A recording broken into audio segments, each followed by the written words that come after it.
Hello everyone, स्वागत है आपका हमारे नए ब्लॉग में। आज मैं घर का सारा काम करके बैठ गई थी सिलाई करने के लिए। सबसे पहले क्या करना होता है, हमें कपड़े को सीधा करना होता है, क्योंकि कस्टमर जो कपड़े देते हैं ना वो बहुत रेडीमेड से होते हैं। तो मैंने यहाँ पे सबसे पहले प्रेस से उसको सीधा कर लिया। सीधा करने के बाद अब मैं उसकी कटिंग करने जा रही हूँ। कटिंग में सबसे पहले मैंने लाइनिंग का लिया है। लाइनिंग को ही कटिंग किया जाता है। कोई भी ब्लाउज, कोई भी कपड़े आप लोग कटिंग करो तो उसके सबसे पहले कटिंग करने के लिए हम सबसे पहले लेंथ लेनी होती है। लेंथ हमारी कितनी है, मेरी 14 है तो मैंने 15 इंच लिया है। 1 इंच एक्स्ट्रा लेते हैं। उसके बाद हमें शोल्डर लेना होता है। शोल्डर मैंने 5.5 इंच का लिया है, जिसमें हम 2.5 इंच का नेक करेंगे और 3 इंच का शोल्डर रहेगा, जिसमें 1 इंच सिलाई में जाती है तो हमारा बच जाता है 2 इंच। तो ये देखिए, मैंने 2.5 इंच और 3 इंच ये कंधे के लिए रखा है। उसके बाद मैंने ये शोल्डर लिया है। आर्महोल हमने 6 इंच लिया है और हाफ इंच प्लस करके, क्योंकि हाफ इंच हमें डाउन करना होता है शोल्डर पे। और हमारा जो चेस्ट है ना वो 36 है, तो 36 का ना चौथा भाग लेना होता है। 9.5 इंच पे हमें निशान लगाना होता है, क्योंकि ये हमारी बैक पार्ट है। बैक पार्ट में हमें कोई एक्स्ट्रा नहीं लेना होता है। तो बैक पार्ट में मैंने 9 इंच पे प्लस 2 इंच एक्स्ट्रा मार्जिन लिया है। और नीचे हमारी जितनी कमर होती है ना उसमें हाफ इंच प्लस करके और प्लस 2 इंच मार्जिन के लिए लेना होता है। तो इसमें मैंने निशान लगाया है। ऐसे सॉरी, कभी कभी बोलने में ऐसे भूल जाते हैं, क्योंकि अभी इतना मैंने ब्लॉगिंग किया नहीं है ना, फर्स्ट टाइम कर रही हूँ। तो मैंने ऐसे नेक आप अपने हिसाब से जितना आपको चाहिए उतना आप ले सकते हो। फिर हमने ऐसे कटिंग कर दिया। वो क्या है ना फ्रेंड्स, कभी कभी ना बोलने में थोड़ी बहुत इधर उधर हो जाती है, क्योंकि अभी हमें इतना एक्सपीरियंस नहीं है ना ब्लॉगिंग का। और मैं इतना सारा ब्लॉगिंग करती हूँ, पर ट्राई कर रही हूँ कि मैं हर रोज़ ब्लॉग डाल सकूँ। पर ऐसा पॉसिबल तो नहीं हो पाता है, क्योंकि घर में बहुत सारे काम भी होते हैं, बच्चा भी है साथ में, तो थोड़ा बहुत। पर मैं पूरी की पूरी कोशिश करती हूँ मैं अच्छे कंटेंट दे सकूँ, अच्छे से वीडियो ला सकूँ। बट अगर कोई होती है मिस्टेक तो उसके लिए आप लोग सपोर्ट करना। तो अभी मैंने क्या किया ना, बैक साइड का कट करके और उसी पार्ट को ना मैंने फ्रंट साइड का कट करना है तो मैंने रख लिया। क्योंकि मैं ना दोनों पार्ट को एक साथ में कट नहीं करती हूँ। पहले मैं बैक साइड का कट करती हूँ, फिर मैं फ्रंट साइड का कट करती हूँ। पर बहुत लोग ऐसा भी करते हैं ना, दोनों साथ में कर लेते हैं। मैं भी पहले ऐसा कर लेती थी, पर मुझे अब ये वाला ईजी लगता है, ये वाला ट्रिक कि आप बैक साइड का कट करो, उसके बाद उसे रख के आप फ्रंट साइड की कट कर लो। बैक साइड से फ्रंट साइड में थोड़ी सी चेंजिंग करनी होती है, जैसे कि मैंने किया है, आप लोग देख रहे हो। मैंने नीचे साइड में 1 इंच प्लस किया है। लेंथ जो हमारी, जैसे कि 14 का हमने 15 रखा, 14 का 15 रखा हमने बैक साइड में। तो फ्रंट साइड में ना आपको 15 का 16 कर देना होता है।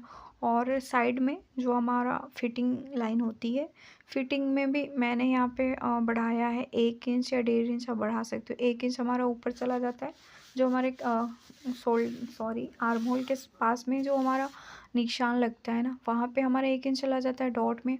और नीचे कमर पे जो हम डॉट डालते हैं उसमें 1 इंच या 1.5 इंच सब चला जाता है। तो आपको जितने का डॉट डालना है ना उतना आप एक्स्ट्रा कप ले लो।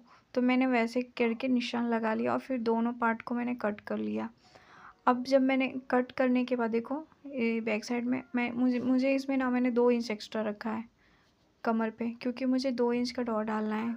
तो हमारा जो कटोरी होता है ना वो मतलब सही तरीके से वो सेब निकल के आता है। उसके बाद मैं यहाँ पे निशान लगी हूँ बेल्ट की। बेल्ट जैसे कि मेरा कस्टमर का जैसा ब्लाउज़ होता है, हम उस हिसाब से बेल्ट का निशान लगाते हैं। हमारे कस्टमर ब्लाउज़ में कितना चौड़ा बेल्ट है तो इस हिसाब से आप अपने तरीके से लगा सकते हो। ऐसे नॉर्मली तो 2.5 या 3 इंच का बेल्ट बनता है। तो यहाँ मैंने, और हमारा जो बस्ट पॉइंट होता है 36 में 10 होता है। ऐसे कोई कोई 9.5 पे भी लगा सकते हैं, पर जो हैवी होते हैं उनका हम 10 कर सकते हैं, 10.5 भी कर सकते हैं। तो ऐसे आप करके और 4 इंच नीचे से ऐसे डॉट का निशान लगा लो। फिर यहाँ से मैंने 1 इंच मतलब 2 इंच एक्स्ट्रा लिए, इसलिए मैंने बगल में भी 2 इंच किया है। 1.5 इंच मैंने छोड़ा और आधे इंच तो हमारा प्लस था ना बैक पार्ट में भी, तो आधे इंच को मिक्स कर दो तो हमारा 2 इंच हो जाता है। तो ऐसे हम, और ये जो हमारा जो 4 डॉट का निशान होता है ना, वो हमारा जो बस्ट पॉइंट होता है वहाँ से 1.5 इंच की गैपिंग पे हम ये निशान लगा लेते हैं। उसके बाद हम अपना नेक ले लेंगे। नेक आपको कितना चाहिए, नॉर्मल तो 6 या 6.5 होता है, पर कोई कोई बहुत डीप भी पहनता है तो वो 7 भी ले सकता है। पर मैंने यहाँ पे 6.5 ही लिया है, क्योंकि इनको ज़्यादा डीप नहीं चाहिए। और नॉर्मली 6.5 ही होता है, वो मैंने लिया। और फिर यहाँ पे मैंने डॉट का निशान लगाया। जहाँ जहाँ पे मैंने डॉट दिया है ना, वहाँ वहाँ से आप डॉट का निशान लगा लो। तो ऐसे मैंने जहाँ जहाँ मैंने निशान लगाया था वैसे वैसे मैंने ये लाइनिंग कर लिया, ताकि हमें काटने में और सिलने में बहुत ही आसानी हो। तो ऐसे आप फ्रेंड आप लोग भी अपनी ब्लाउज स्टिच कर सकते हो, जिसको नहीं आता है ना वो भी स्टिच कर सकते हैं। ऐसे ऐसे वीडियोस देख के आपको हेल्प मिलेगी। आप यूट्यूब पे तो ऐसे बहुत सारे ऐसे वीडियोस होते हैं, आप लोग भी कर कर सकते हो। और मेरा क्या है ना, मैं स्टिचिंग ना, मैं अपनी सिलाई से पहले, सॉरी मतलब शादी से पहले मैं स्टिचिंग करती हूँ, क्योंकि मैं ना अपनी शादी की सारी ब्लाउज़ मैंने खुद ही स्टिच करके पहना हुआ था। तो मैंने तभी मुझे ब्लाउज़ सिलने आ गया। और ऐसे नॉर्मल तो जैसे फ्रॉक सूट, अनारकली, ये सब चीज़ें तो मैं जब मैं पढ़ाई करती थी ना, तब तब से मैं मम्मी के पास मेरी सिलाई रहती थी। मम्मी मेरी सिलाई करती थी, तो मम्मी का देख देख के ना हमें भी थोड़ा बहुत आता था सिलाई करने। और जब मम्मी नहीं रहती थी तो हम लोग क्या करते थे ना, उनकी मशीन लेके और चुपके से कोई भी कपड़ा होता था, कोई भी मतलब फैब्रिक मिल जाए, उसे हमने कट किया, सिल लिया, कुछ भी ऐसे। तो ऐसे कर करके मुझे सिलाई आ गई थी कैसे सिलना। और कुछ सिलाई ऐसे मतलब जैसे जैसे हम जब बड़े होते हैं ना, तो हम बड़े होने के बाद हमारी समझदारी भी बढ़ती है, थोड़ी माइंड भी तेज होते हैं, तो ऐसे ऑटोमेटिक अगर कोई चीज़ हम देख लेते हैं ना तो वो हम सिल लेते हैं। और मेरा भी सेम ऐसा ही है, मैं भी अगर किसी का कोई भी चीज़ देख लूँ, कोई फ्रॉक सूट, जो भी हो, ब्लाउज डिजाइन, कोई भी चीज़ अगर मैं किसी को देख लेती हूँ पहनते हुए, फिर मैं घर पे आके ट्राई करती हूँ और मैं मेरे से वो हो जाता है, मैं सिल लेती हूँ। तो ऐसे मैंने सिलाई सीखा है। सीखा तो कुछ नहीं है, मतलब मैंने जाके कहीं पे नहीं सीखा है, मैंने जो भी सीखा है खुद के एक्सपीरियंस से सीखा है, दूसरों का ऐसे नॉर्मली देख देख लिया, तो ऐसे मैंने सीख लिया। तो ऐसे हम दोनों पार्ट का कट कर लिया, और कट करने के बाद मैं अपना शोल्डर मिला रही थी कि मेरा शोल्डर कितना है। जैसे कि मेरे कस्टमर के जितना शोल्डर आया, 18 19 जो भी है, उस हिसाब से हम अपना नाप लेंगे। यहाँ यहाँ तक मेरा शोल्डर, तो मेरा बिल्कुल परफेक्ट है, जितना मुझे चाहिए था उतना मेरा शोल्डर कटा है।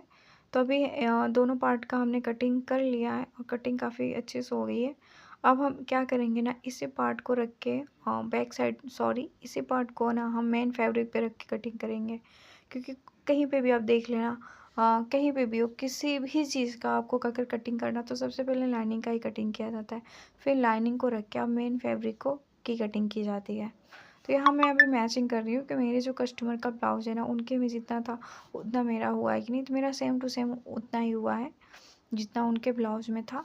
तो अभी मैं क्या कर रही हूँ, अभी मेन फैब्रिक रख रही हूँ, और मेन फैब्रिक को रख के ना मैं इस कटिंग कर रही हूँ ब्लाउज के। ये बहुत ईजी होता है, आपको बस क्या करना है, आपको लाइनिंग रखनी है मेन फैब्रिक के ऊपर, और वहाँ पे थोड़े से आधे आधे इंच एक्स्ट्रा कपड़ा लेके, या फिर उसके बराबर भी कट कर सकते हो, पर बराबर नहीं करना चाहिए, थोड़ा एक्स्ट्रा कपड़ा ले लेना चाहिए, ताकि आपका जो कपड़ा सिलने में इधर उधर ना होए।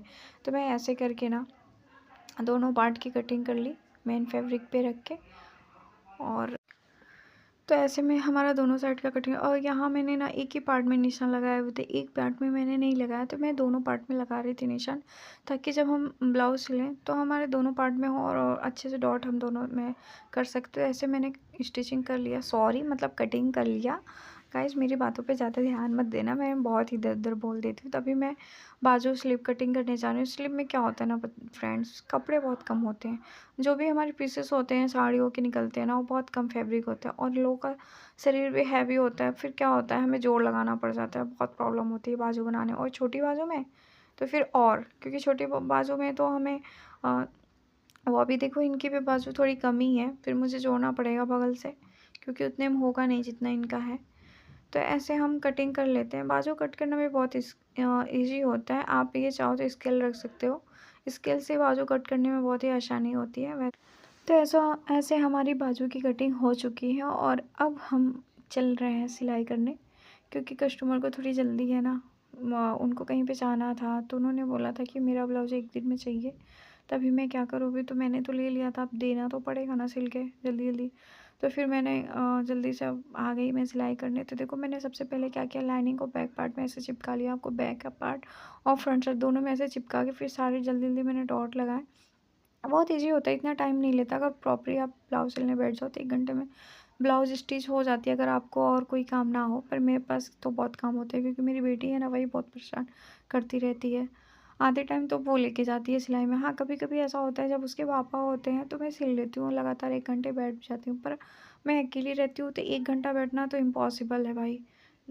10 मिनट बैठी उठी, 10 मिनट बैठी उठी, ऐसे मेरा होता है। तो ऐसे मैंने ब्लाउज जल्दी जल्दी स्टिच किया। तो अभी मेरा देखो ये पार्ट तो रेडी, अभी बस इसमें बेल्ट लगानी है। बेल्ट लगाने के बाद तो फ्रंट साइड तो रेडी हो चुका है समझो। तो ऐसे हमारा स्टिच हो चुका था, बैक पार्ट भी रेडी ही था समझो, और फ्रंट पार्ट भी रेडी ही था, बस इसमें बेल्ट लगानी थी। तो अभी मैं जा रही थी बेल्ट लगाने, और मैं आप लोग को बताने वाली हूँ बेल्ट बेल्ट मैं कैसे लगाऊंगी।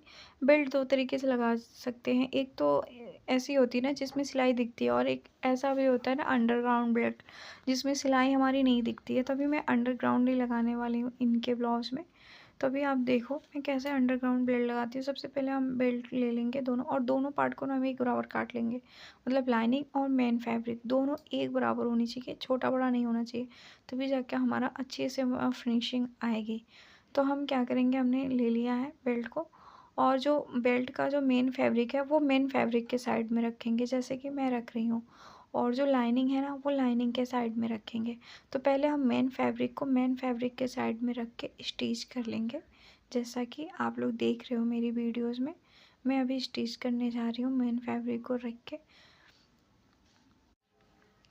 तभी हमारा जो मेन फैब्रिक है ना वो बेल्ट की, और ये मेन फैब्रिक जो ऊपर का पर्चन है वो मैंने एक साइड में रख के स्टिच कर लिया, और अब मैं लाइनिंग को लाइनिंग के ऊपर रख के स्टिच करूँगी। तो ऐसे आप करोगे ना तो बहुत ही अंडरग्राउंड ये सिलाई होती है, और बहुत फिनिशिंग के साथ लगती है। तभी मैं आप लोग को दिखाती हूँ मेरा सिलाई कैसा है। देखो अभी देखो आप, ना ही आपको बाहर से भी पूरी की पूरी फिनिशिंग है और अंदर से भी पूरी की पूरी फिनिशिंग, मतलब हमारी सिलाई अंदर हो गई है। और अब अंदर करने के बाद इसको बराबर से हम रख के और एक ऊपर से सिलाई कर लेंगे। अभी हम क्या करेंगे, कमर में देख रही थी, तो ऊपर से एक अच्छी सिलाई पूरी फिनिशिंग के साथ अब लगा लेंगे, ताकि हमारा जो ब्लाउज़ है ना वो अच्छे से हो। तो अभी देखो अभी हमारा बराबर से लग गया है। अब हम क्या करेंगे ना, इसको हम पलट के, अब नीचे भी हमें सिलाई को छुपानी है, तो हम क्या करेंगे, नीचे ऐसे पलटेंगे और उसे मतलब फ्रंट साइड से पलटे जाएंगे, और बैक साइड दोनों पार्ट को लेके हम स्टिच कर लेंगे। तो मैं आप लोग को करके दिखाती हूँ कि मेरा कैसे अंडरग्राउंड सिलाई हो चुकी है। अभी देखो अब मैं बाहर निकाल लूँगी, और अब देखना कितनी फिनिशिंग के साथ मेरी सिलाई हुई है। तो ऐसे आप अंडरग्राउंड सिलाई कर सकते हो, और ऐसे ही सब सब करते हैं, ऐसा नहीं मैं ही करती हूँ। जितनी भी अंडरग्राउंड सिलाई स्टिचेस होते हैं वो सारे ऐसे ही होते हैं। तो ऐसे हम दोनों पार्ट को स्टिच कर लेंगे, जैसे मैंने फ्रंट पार्ट को किया सेम वैसे ही उसी प्रोसेस से हम बैक पार्ट को भी स्टिच कर लेंगे। जैसे कि लाइनिंग को लाइनिंग के ऊपर रखा, और मेन फैब्रिक को मेन फैब्रिक के ऊपर रखा, दोनों पार्ट को हम अच्छे से स्टिच कर लेंगे। और आप लोग भी इस ये ट्रिक लगा के आप लोग भी अपने ब्लाउज को बहुत ही सुंदर तरीके से, बहुत ही फिनिशिंग के साथ सिल सकते हो। मतलब मेरी वीडियो से आप लोग को अगर थोड़ी बहुत हेल्प मिली हो तो उसके लिए हमारे चैनल को लाइक सब्सक्राइब ज़रूर करना, और हमें एक प्यारा सा कमेंट कर देना कि मैं ब्लाउज़ कैसे स्टिच की, मतलब आप लोग को सही लगा या नहीं लगा। वैसे मैं अपने स्टाइल से आप लोग को बता रही हूँ।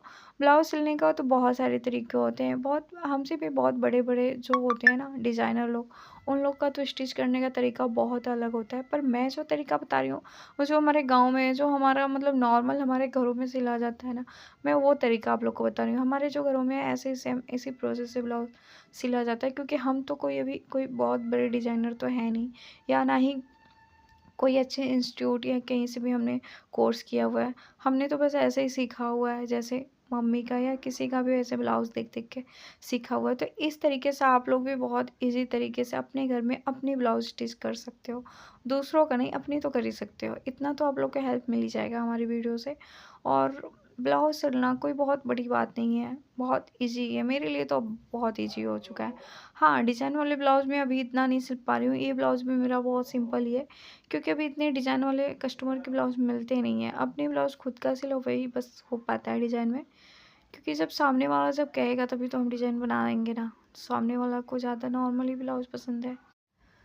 तो आप लोग देख सकते हो फ्रेंड, मेरी ब्लाउज़ कितनी फिनिशिंग के साथ और कितनी खूबसूरती से रेडी हुआ है, पूरी फिनिशिंग के साथ। अभी इसमें सिर्फ हमें पैपिन लगाने हैं गले पे, और स्लीव्स जॉइन करने हैं। 2 काम अभी इसमें बाकी है, बाकी सब तो ये रेडी हो चुका है। मतलब पैपिन स्लीव जोड़ के हमें फिटिंग कर देनी है, बस इतनी से अभी काम रह चुकी हैं। तो आप लोग बताना मेरी ब्लाउज़ की फिनिशिंग कैसी है और कैसा हमारा स्टिच हुआ है ब्लाउज़। अगर आप लोग को पसंद आए हमारी वीडियो तो प्लीज़ हमारी वीडियो को लाइक, कमेंट, शेयर ज़रूर करें।